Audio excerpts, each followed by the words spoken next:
வரும அடிப்பயிற்சி தற்காப்பு கலையை பார்த்து கொண்டிருக்கின்ற நேயர்களுக்கு மாலை வணக்கத்தை பணிவுடன் தெரிவித்துக் கொள்கிறேன். நாம் இதுவரையிலும் இந்த தற்காப்பு கலையினுடைய சில பிடிமுறைகள், உடற்பயிற்சிகள், திடீர் தாக்கு உத்திகள் இவைகளெல்லாம் கற்றுக் கொடுத்துக்கிறோம். அதையெல்லாம் என்னுடைய மாணவர்கள் செய்து காட்டினார்கள். இன்று சில முக்கியமான சுவடுகள் அல்லது ஸ்டெப்ஸை என்னுடைய மாணவர்கள் இங்கே செய்து காட்ட இருக்கிறார்கள்.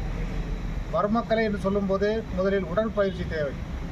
உடற்பயிற்சி செய்து உடல் ரொம்ப ஆரோக்கியமாக, உறுதியாக, வலுவாக இருந்தால்தான் இந்த தற்காப்பு கலையை செய்ய முடியும்.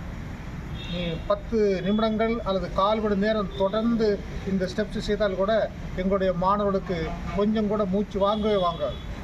யார் எதிர்த்து வந்தாலும் அவர்களை அடித்து வீழ்த்துவதற்குரிய அந்த உடல் வலிமை அவர்களுக்கு இருக்கிறது.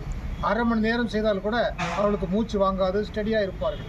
எனவே அந்த மூச்சு வாங்குதலை கட்டுப்படுத்துவதற்கும் அந்த உடலுடைய அந்த சமநிலையை கட்டுப்படுத்துவதற்கும் உடற்பயிற்சிகள் கண்டிப்பாக தேவை. அந்த உடற்பயிற்சிகளை என்னுடைய மாணவர்கள் நிறைய செய்திருக்கிறார்கள். உடல் வலு பெற்றவர்கள் இவர்கள் இப்பொழுது அந்த ஸ்டெப்ஸை செய்வார்கள். ஸ்டெப்ஸ் என்பது அந்த சுவடுகள். இந்த சுவடுகள் செய்தால்தான் எதிரியை அடிப்பதற்கு சுலபமாக இருக்கும்.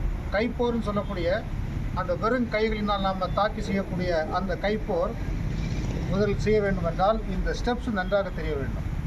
ஸ்டெப்ஸுகள் நன்றாக தெரிந்தால்தான் அந்த கைப்போர்களை, அந்த வெறுங்கை சண்டையை நாம் செய்ய முடியும். எனவே அந்த வகையில் என்னுடைய மாணவர்கள் இன்றைக்கு ஒரு 3 பேர் அந்த ஸ்டெப்ஸ் அல்லது சுவடுகளை உங்கள் முன் செய்து காட்டுவார்கள்.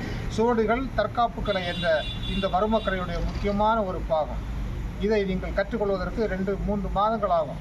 இதை கற்ற பிறகுதான் அந்த கைப்போர் என்று சொல்லக்கூடிய அந்த சண்டை பயிற்சிகள் வரும். எனவே இப்பொழுது என்னுடைய மாணவர்கள் அதை செய்து காட்டுவார்கள். முதல் ஸ்டெப் அதை ஒரு மாணவன் செய்து காட்டுவான்.